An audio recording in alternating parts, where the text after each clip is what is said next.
The following is a presentation of the Belly Up Sports Media Network.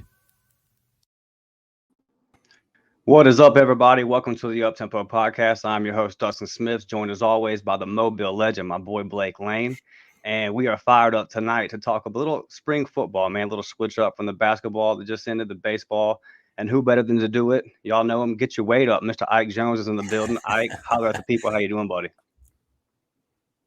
I'm pretty good, man. Just trying to avoid getting my son screaming in the background in the show, but everything's well, man. I'm definitely excited to get in here and talk a little ball with you guys. It's gonna be a good time.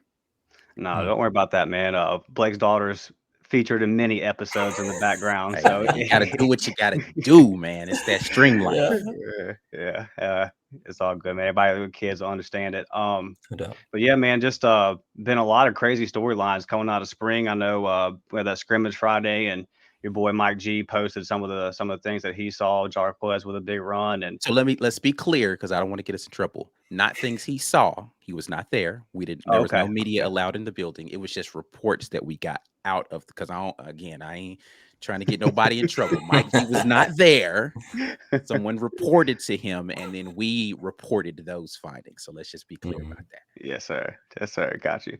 But one of the things that really is striking me, man, I know this will kind of Blake, I'll kick it over to Blake. He wanted to holler at you about was just dude, it's every day I hear a different quarterback did something. And it just kind of seems like, okay, one day it was Holden struggling, and then all of a sudden Holden did his pro day and he got off, and then it was Robbie has a day, and it sounds like TJ has been pretty consistent. When the last time me and you talked, I basically just wrote TJ off. And now all of a sudden he's back in this thing apparently. So we'll kick it over here to Blake. I know he's got some questions for you about quarterback. Yeah, Ike, man, I first just wanted to ask you about TJ and, everything that he went through last year.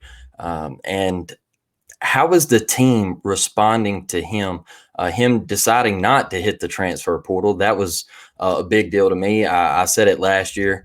That it just stuck out to me that he could have took an easy way out. Instead, he chose to stay. He chose to battle and compete. And how are some of his teammates reacting to him? And apparently, he's doing a hell of a job. Yeah, I think overall, from the folks that I've talked to, the reception inside the locker room is pretty good about TJ. A lot of the people who would have had issue with things that TJ has done and or said are actually no longer on the team. Right. Like, I think the only people who maybe would have had some direct issue would have been like offensive linemen that would have been blocking for him. And most of those guys aren't here anymore. So that's not an element of kind of locker room chemistry that you'd have to worry about. The next level of that is going to just be kind of some of the guys as far as wide receivers. He didn't throw any of those guys under the bus. Right. So the relationships that he had with those guys are still pretty strong from what I understand. And then it's a new coaching staff. So he doesn't have to like repair any damage with a coaching staff. He's really just kind of starting from square one, gotten a fresh slate. So overall, I think within the locker room, for the most part, right, there are still some people who have some issues with TJ Finley, and that's understandable. But for the most part, I think that he's fine inside the locker room. I think the perception with the fan base is worse than the perception inside the locker room. Yeah, that's really what I was looking for, man, because that social media, it can be a terrible place sometimes, man.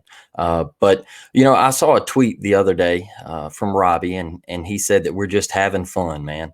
What has Hugh done to just the atmosphere around the program and just the practices and the little bit of the media time that you guys get to see? What is it like around Auburn football now? Well, I think the energy is definitely up in the building. I think one of the biggest things as a difference between the previous coaching staff and this coaching staff is guys don't, by and large, feel pressure when they make a mistake. Correction is still there, but they don't feel scared to make a mistake. They feel like mistakes are okay, and we'll get through it. We'll coach you guys through that whole situation. I do suspect, however, that the quarterback room is going to start feeling a little bit more heat as we start to progress, as we get closer to fall. But right now, I think everybody's just in a mode of, we understand it's new. We understand it's fresh for everybody. So you're in a learning mode. So it's okay to make mistakes while you learn. But at some point in time, training wheels are going to come off and you're going to have to figure this thing out.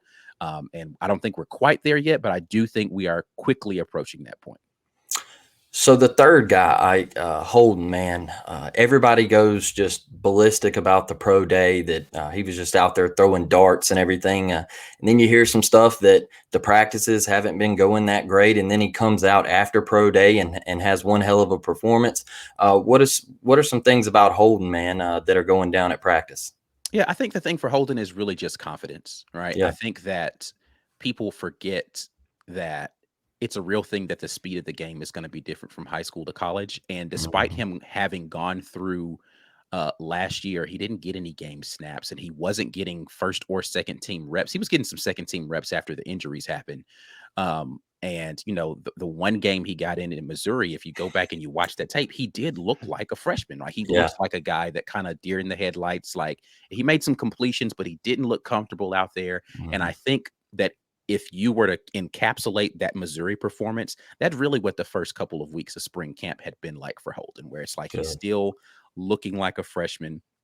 He's grown up and he's matured physically a little bit more, and he's Mhm. still just as good an arm talent as he's always been. I just think that he's needed some time to get adjusted to the speed, and then it's a brand new system. So you couple the speed of the game being quicker and the system being different. Like if he was in second year, same system, probably would be a little bit further along. But he's having to adjust, and I think he's embracing the challenge. And I think that pro day actually gave him a little confidence. Mm. Well, Ike, man, going out to receiver, I think that is one position that Auburn has struggled at over the past couple of years, man. What is the receiver room looking like, and who are going to be the big time playmakers so far this year? Yeah, I mean, I think the receiver room's okay. Hmm. I've always been a fan of the talent in our rooms. I just don't know that we've been accurately utilizing that talent. What Mm. we've been missing in Auburn has been like a go-to guy, right? Like that Hmm. one surefire adjust. The defense has to tilt in his direction receiver. Seth Williams probably was the closest we've had to it recently. I don't know that we've established a guy in the room yet that's going to be that dynamic. Camden Hmm. Brown has shown really well in the spring so far, and he's been a guy that's been very physical at receiver and shown the ability to catch the 50-50 balls and really just kind of be a big target for his quarterbacks. I think I'm a big fan of Jay Fair. I think his aptitude for the game is really high, and he is one of the speedier receivers. And you need a guy that can take the top off in the type of offense that Hugh Freeze wants to run, Philip Montgomery wants to run. You need somebody to make the defense, to threaten them over the top. Him and Javarius Johnson, I think, are going to fit the bill for this team as far as the players that we've seen thus far. And then for if I were to, because we're going to run a lot of 4 receiver personnel. So if I were to toss out a 3 group, it would probably be Camden Brown, Jay Fair, and then it's going to be a mix of Coy Moore and Omari Kelly probably. Hmm. Nick Martiner probably rounds out that group as another guy who's going to rotate in, and then you're going to have Javarius when we get into as far as Jay Fair and that inside receiver, or if we go to a 4 receiver set, you'll probably see a lot of VAR in that situation. Love that, Ike. Man, switching over to the defensive side of the ball, before I kick it back over here to Dustin, man, I just had this one to ask you. Our secondary, man, I'm extremely excited of what this group can offer. I know the guy right down here from my area, Mr. DJ James, Mm. and I saw he had a big pick the other day in the scrimmage. Can you just talk about this? And I know Jalen bumping to safety in the middle of last season, and just the potential of this entire room, man. Yeah, listen, there's so much competition in the defensive backfield. I don't know that we could trot out a 2 deep on that I wouldn't be excited about. Mhm. I think that there's that much talent in that room. DJ James, I think, is the clear leader in the room just because of his performance on the field thus far and his seniority. He's earned it on the field and he's good, right? There's just Mhm. no mistaking about DJ James' ability to play the outside corner. On the other side, Nehemiah Pritchett is still there, still getting a lot of reps. But newcomer Kayan Lee has Mhm. impressed a lot of people with just he's just a ball player. So he's just out Mhm. there competing really hard. I think that he's going to have some opportunities. And then when you look at nickel / star / slot corner, whatever you want to say there, you're going to have guys like Keontae Scott. Keontae Scott's going to get some looks on the outside as well, but he's likely going to be playing a slot corner position. JD Rim is out there competing really hard. And those are probably the most frequent names that I've heard, right? But Again, the room is so talented that I would not be upset at anybody that we trotted out there. I wouldn't think to myself, "Oh my God, not this guy!" Like, Yeah. all of these guys are going to be Yeah, amazing at whatever they're doing out there. I love that. Dustin, man, what you got? When you talk about Kay and Lee, Ike, is it a stretch to say that we'll start the season off with 2 freshmen starting on defense with Kayan and Keldrick Falk at the edge? Because I'm hearing that Keldrick's getting off too. That's a good question. I don't know if they're going to start. I do think that they're going to get significant snaps. If the season, so I like to answer questions about if the season started today, right? Because there's a lot of time between now and when we first hit the field in the fall. If the season started today, I wouldn't put my money on either of them being a starter. I do think that both of them have an opportunity to be in the first 2 deep rotation at whatever position they're in. I would still give a slight edge to Elijah McAllister on the jack position, that edge slot in that room, and I'd still give the edge to Pritchett right now at that corner spot. If the season started today, but I wouldn't be shocked to see either of those guys mentioned in the 2 deep if the season were to start today. So it's a good sign to see the staff that we currently have has done a good job of identifying guys that they want to bring in that they feel like fits what they want to do. Because that's important. It's not just about bringing talent in; it's about bringing talent in that fits your system or fits the scheme of what you want to do. And it's good to see that we went out and we got a guy who we feel like is going to do well in here, and they're showing the dividends are paying off early in the spring. So I'm looking forward to seeing how they continue to progress. Well, those are 2 guys. I mean, you flip Kayan from Ohio State, and then you flip Keldrick from FSU, like, and who does that in 2 or 3 weeks time right on the job? So just speaks again to, like, you got to crush recruiting, bro. You got to get in there. I mean, I preached on this podcast that that's where you win these games. You got to get in there in living rooms and win. And just I'm sure we all saw the video the other day of Hugh that the Auburn Twitter put out of Hugh with Prince coming back from the Eagles, and it was like, just in that little 20 seconds that you can just see, man, like how people gravitate towards Hugh. He just has that personality where it's like, damn, I want to play for this guy. Yeah.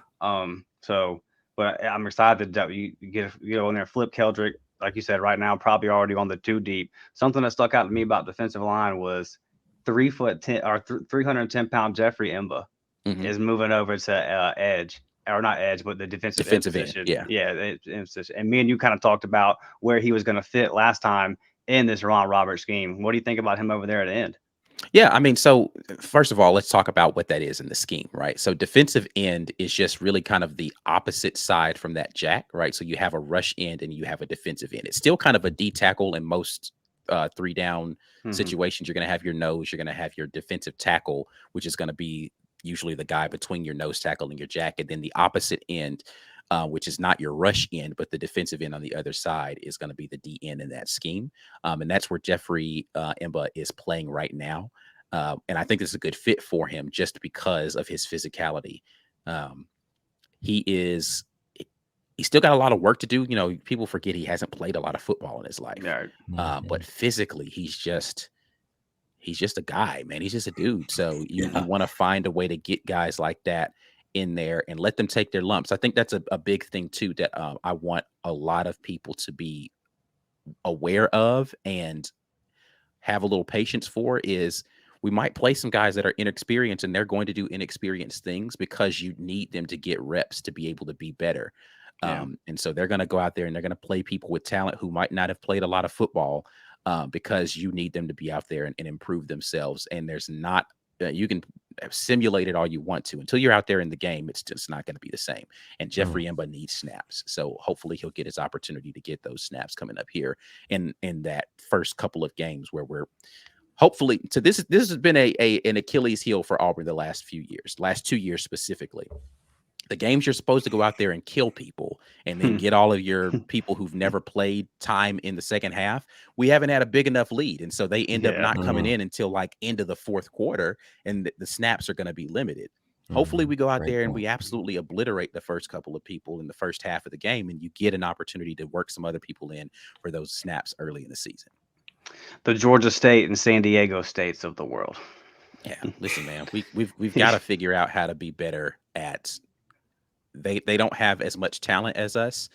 So let's go show it on the field in the first half of this game. And then let's get some other people some snaps. But that's a lot of that is not, again, it's not about talent. It's about how you go out and execute. And we just have not been executing particularly well early games the last few seasons. Yeah. Another recruiting win, buddy, was Robert Woodyard flipping him from Alabama. What are you hearing about him? Because linebacker's wide open. Yeah, I mean, so I haven't heard a ton about Robert Woodyard other than the fact that he is as advertised physically. Like, he's a big guy. Like, we were on our show the other day, and I pulled up it's a graph. I mean, it's really just something I reposted from the Auburn site, but just looking at the linebackers all at one side, and I was just like, yo, Robert Woodyard's a big dude. Like, he's big. But he's shorter, but he's size wise the kind of plugger that you want to be right there in the middle of your defense. I don't know where, if if the season started today rotationally, where he would be. I don't know that he'd be in the 2 deep right now, just because I haven't heard a ton about the linebackers. I've heard some, things here and there, and I do have some more digging to do as far as the defense is concerned. But physically, he's got all the tools. This defense is tough on linebackers, though. I'll say that. Ron Roberts is a linebacker guy by trade. Aldridge, the linebacker coach, was a defensive coordinator and an interim head coach. They're going to be out there and they're going to ask a lot of the linebackers to make sure that they're doing the right things. So it's going to be interesting to see the progression of him in what I would consider to be a slightly tougher system. I do think last year's scheme was tougher even than what we were playing under Kevin Steele. But I think this system's a little bit more complex as well. So it's going to be interesting to see how quickly he's able to progress in that system and start to play more instinctively, because he has the physical tools to do it. Yeah, but he's coming into college. What was a torn ACL? So that's a tough way to start it off. Yeah. Another guy you talk about big boys, Avery Jones. I actually sat next to him at Baumhauer's a couple weekends ago. Went up for the baseball series, and he had no problem putting down his plate, buddy. And you just did a watch the film on him and kind of tell us what we can see on this guy. And is this a guy that can come in right away, coming out of the group of 5 level, and plug in and lead our line? I think so. I think he has an opportunity to do that. Unfortunately, the guy who would have probably pushed him for that a little bit, and Tate Johnson, has gotten injured. But Avery Jones, I think he fits the bill. We, like you said, I just did a film review on him last week, and I didn't see anything in that tape that I disliked. I think he was where he needed to be. Did a good job of communicating in the film that we watched. He's a solid contact guy, and he finishes plays well. So looking forward to seeing what he's able to do in a system, or not, shouldn't say in a system, but in a conference where the athleticism is going to be elevated, because that's kind of the biggest thing with those guys. You can see somebody flash on film maybe for one game, but can you endure that week in and week out when every dude that you're going against is high caliber, right? Like, not a 1 game sample size where you had to put your best face on because you faced the one Power 5 guy you were going to go against all season. But like, literally, hey man, you got to do this multiple games, game in and game out, and then take the best shot from somebody else who's jumping up against you. So it's going to be interesting to see how he's able to do that physically throughout the season, but he has the tools to do it. You think Connor Lew slides in there to the number 2 spot? Connor Lew, man, listen, he's doggish, and you can't ever, if a guy is going to be as physical as he is, and he just seems to love football, I'm never going to count a guy like that out of being able to get in. Like I said, I think the guy who I would have put there would have been Tate Johnson, just because I think he's done a good job of being a really good vocal leader. And Coach Hugh Freeze even said so himself. And those are the kind of guys that you want to be at center, the guys who are going to bring everybody together, because they're the glue guys on your offensive line. Right. And so I think that he's got an opportunity, though, Connor Lew, to get in there. I want to say, I'm trying to think who else have I heard is playing center. I don't even want to lie to you and just throw a name out there, but yeah, I think he's got an opportunity for sure. Tate was getting run with the ones right at guard. Yeah, he was getting guard rotation, correct. Okay, well, that sucks. He gets hurt when he's having a good spring. Yeah, I mean, he's a guard naturally. Like, the only reason he was even getting moved over to center last year was because of injury. So guard position is what is more natural for him, and I think he would be better at guard than center. But unfortunately, the elbow injury has him out. He probably will not be there for the remainder of the spring. So yeah, it sucks. Yeah. Have you watched any Walker White? I know recruiting tape's kind of hard to get a hold of. But Yeah, I mean, I've watched a little bit. I mean, it's been highlight stuff. I like Yeah, what of I've course. seen at him. Strong arm. The only thing that doesn't have me like jumping up and down about him is like I don't think the competition he's going against is Yeah, for particularly sure. great. So like seeing him like escape the pocket and run past people, that's not super impressive to me because it's like, oh, I mean, those dudes like they're in the 8th grade. Like I don't even know Yeah. if that translates anywhere. But what I do like about him is that he seems like he has the arm to make all the throws necessary on the field. So it's going to be interesting. I think the ability for our offensive line to progress in the next year is really what's going to be determinant of whether or not Walker White's going to be successful at this level early, and how early he plays, that's yet to be determined. But still, Right. I think he does have an ability to be a good quarterback because he has, and I'm using this word a ton today, but all the physical tools necessary to do it. Well, the intangibles seem to be there, right? I mean, the Oh kid's yeah, getting out there. yeah, He's recruiting. I've seen him on multiple interviews now. Way better, well spoken than I was at 17 years old. yeah. Like the kid's got a good head on his shoulders. So I think from that standpoint, we don't have to worry about any of that. He's going to be in the film room. He's going to be putting in the work. He's going to be, as Hugh says, the list. He's not going to be on any of these lists. So Yeah.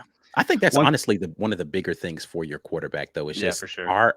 do they have the ability to galvanize other people, like bring other people in and say, hey, I want you guys to come play. And it seems to be working. He seems to be having a camaraderie amongst some of Mhm. the people who are in his recruiting class. And that's a great thing. That's a good start to a class that's going to come together and be able to bond quickly. So hopefully we'll continue to see that. Yeah, I think it's important. We've seen in the past where, like last year's class, we struggled to get a quarterback. We didn't even have a Right. quarterback until the very end. We ended up getting a guy that Hugh has. He's bringing from Liberty. Right. So I think it's important now, and you're going to see how. I mean, didn't we start the year last year? Didn't we start the season with 4 commits? Was it 4 or 2? It's either 4 or 2. I think it was two. I think Yeah, it was but two. we already got 4, and we're not even at A day. We're not even at Yeah. Big Cat yet. So we're definitely back up there with the big boys and taking a step. And the last thing I got for you, Ike and Blake, I wanted your answer as well on this is now that you see these visits, you see all these guys that are coming in, top player in Mississippi, top player in Florida. We just got depending on where you look, either 1 or 2 top running back in the state of Alabama for the second year in a row, by the way. Cadillac gets his guys.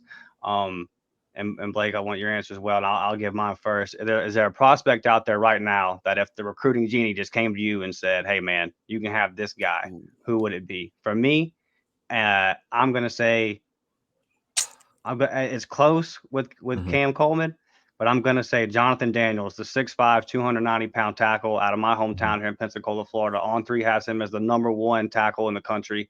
You went up front, bro. You went up front. I just watched a great back in Tank Bigsby struggle for 3 years, and I don't want to see guys like Damari and Jermai Cobb and Fat Burnett. I don't want to see these kind of guys go through that. So to me, it's about starting up front. And then Ike and Blake, what do y'all think? I mean, you can't go wrong with an offensive lineman. I can't think of what the guy's name because I'm gonna be honest with you, I don't follow recruiting super heavily, but he's an edge player though. That I was looking at the other day that was on the board. So But you just want us to because, attack edge, yeah. yeah, I just think that's a room that we don't have enough suddenness at where you just have like, to me, Eku Leota is kind of a perfect example of a guy who's just physical but super quick, right? Like first step, and we don't have that this year, to be honest. I mean, Keldrick Falk, has all the makings of that, but he's still got some stuff that he needs to do to get better with his hands. But you just want a guy who just doesn't feel blockable around the edge on 3rd and 7+. And I think if we can find some more guys like that who can just be absolute terrors off of the edge, your defense goes from middle of the pack to menacing in a really quick, because you have to adjust to that guy every single snap. But yeah, you can't go wrong with a talented offensive lineman either. So Dustin, mine will be Perry Thompson, the wide receiver from Foley, Alabama. 6'3", 200 pounds. Big boy, yeah. Can absolutely go get it, man. We know what Foley High School has produced. That one went to the University of Alabama and become one of the greatest wide receivers of all time. So, yeah, man, like I said earlier with Ike, Auburn, in my opinion, just hasn't had that guy at receiver. And if you can go in and get Perry to flip from Alabama, in which he has come out and said that Hugh's making it hard on him. I think that could be your guy, man. And look, if any receiver is out there and you're thinking about coming to Auburn, look at what Hugh Freeze did at Ole Miss with wideouts. We can go on down that list and what he put in the NFL. So that would be my guy, man. Yeah, I hear you. If we somehow are able to pull off him and Cam Coleman, and my thing with Cam Coleman is this is a kid in your backyard, and you fly across the country to Michigan for Darius Clemens, a kid, receiver from Michigan. You don't land him. You got Phoenix City kids in your backyard. Let's just lock these guys up, man. We bring these guys in, and we're good to go. Which I wonder if Darius Clemens is regretting that decision right now. Darius, holla at your boys. You know what I'm saying? You know, he didn't get a lot of burn. You know what I'm saying? He didn't get a lot of burn last year. So tough. Yeah. Ike, man, I got to ask you one thing. You know, before we get out of here and everything and winding down. You know, Fat, he committed the other day and big time get for the Auburn Tigers. Could you talk a little bit about the running back room? We know that we got Jarquez, but just what is behind Jarquez and what does the future look like for this room? Listen, one of the more solid rooms on the team right now has been for a while. Listen, Cadillac is amazing at bringing talent into that room. You know, like you said, Jarquez Hunter right now is the consensus #1 guy just based upon what we've seen on the field from him. And Brian Battie, though, listen, he led the nation last year in all-purpose yards. He's going to be a guy who can come in and he can contribute immediately. I think that there was some concern as to whether or not he was going to physically be able to deal with an SEC schedule, and we'll see, right? But listen, it's not because he's not going to be tough. It's just going to be about whether or not he's gotten the right opportunities to do that. I'm a big fan of Damari Alston, just the way that he works and his attitude. I think that he is a super talented kid that's going to come in. He wants to be great. And I think that's where a lot of people, like, that's where greatness kind of starts. It's kind of your desire to be great. Damari Alston absolutely wants to be great. And I'm looking forward to seeing him do great things. And, you know, not yet in the room and actually contributing is the kid from Montgomery Catholic. Help me out here. The freshman. Jeremiah Cobb, right? Jeremiah Cobb is going to be an exciting athlete to see there. Sean Jackson's still there, right? He was previously a walk-on. He's still there in that room, and he's still going to be a big body guy. And with them going and getting a guy like Burnett, I think that should be, if I were Sean Jackson, I'd be encouraged with them going and getting another big body back, because that means that they have a space for a big body back in this offense. So I don't know how much he's going to see the field in front of the three names that I just mentioned. Just because Jarquez Hunter is such a physical runner that even though he's not big body, he runs a lot bigger than he is. And you already have your change of pace kind of guy with Battie, and then you've kind of got your intermediate guy because Austin runs pretty big as well. He's a little bit more shifty than Jarquez is, so he's kind of like in between the two. Battie super shifty, Jarquez super physical, and Damari's kind of like a mix of both of those guys. So I think that the running back room is solid. Like, love it. We have. I don't think we'll have any issues with talent in the running back room. We'll just need to be able to block it up. Yeah. So, Ike, man, you know, I know you mentioned Cadillac, and I'm 32 years old, man, and that's pretty much what I grew up on. Was Cadillac, and I went to school with Cadillac, so that was my memories back in my childhood, man. And you know what we saw him do at the end of last year, and just, you know, I put out a tweet and I said, in my opinion, he saved Auburn football. And I want to look just into the future, man. You know, when he has his day where he calls it quits at Auburn University, or Auburn decides to move on, however it happens, man, what is the possibility of Cadillac becoming Auburn's next head football coach? I don't know. That's an interesting question. I mean, I would love to see it happen just because we saw with our own eyes what happened the last 4 games of last season. So you can't just erase that from your memory as if it didn't happen.